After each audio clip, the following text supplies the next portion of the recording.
તમે કયા ધોરણમાં ભણો છો? પહેલા ધોરણમાં. તમે અહીંયા એક નવી વસ્તુ જોઈ રહ્યા છો, બરાબર? મમ્મી જોડે તમે શાકભાજી લેવા જાઓ છો ખરા? બરાબર. તો તમને શાકભાજી વાળા ભાઈ હોય એ તમને રાજવામાં તોડીને આપે છે. શાકભાજી તોડીને આપે છે ને, કે પછી એમને એમ કહી દે કે આ નહીં જાઓ એવું કહે છે? નથી કહેતા ને? બરાબર. આવા ત્રાજવા હોય છે એમની પાસે?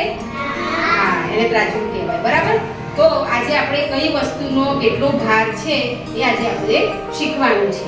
બરાબર. હવે આને કઈ શાકભાજી કહીશું? બટાકા. કેટલા છે? 2 છે. અને આ શું છે? ટામેટા. શું કહીશું? હવે એક બાજુ હું 2 બટાકા મૂકીશ અને બીજી બાજુ ટામેટા મૂકીશ. હવે તમારે એ કહેવાનું છે કે કઈ બાજુનો ભાર વધારે છે અને કઈ બાજુનું હલકું છે. બરાબર? આપણે ભારે અને હલકું એ આપણે શીખવાના છીએ.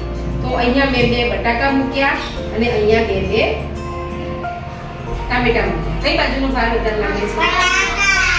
આ બાજુનો. એટલે ટામેટા કરતા બટાકા કેવા છે? ભારે છે. બરાબર? એનું વજન વધારે છે અને ટામેટાનું થોડું એના કરતા ઓછું છે. બરાબર? હવે બીજી વસ્તુ લઈએ.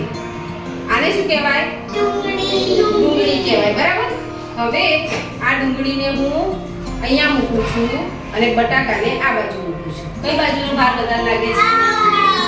ડુંગળીનો વધારે લાગે છે. બરાબર? એટલે બટાકા કરતા બટાકા કેટલા છે? 2 છે. અને ડુંગળી કેટલી છે? 1. પણ વજનમાં વધારે છે. ડુંગળીનું વજન કેવું છે? વધારે છે. બરાબર? હવે આ શું છે? કલરની ડબ્બીઓ છે. બરાબર? કેટલી છે આ? 2 છે. તો હું અહીંયા મૂકું છું એને. અને આ કેટલી ડબ્બી છે? 3 છે. બરાબર. તો એને આ બાજુ મૂકું છું. હવે આપણે જોઈએ કઈ બાજુનું વજન થયું વધારે.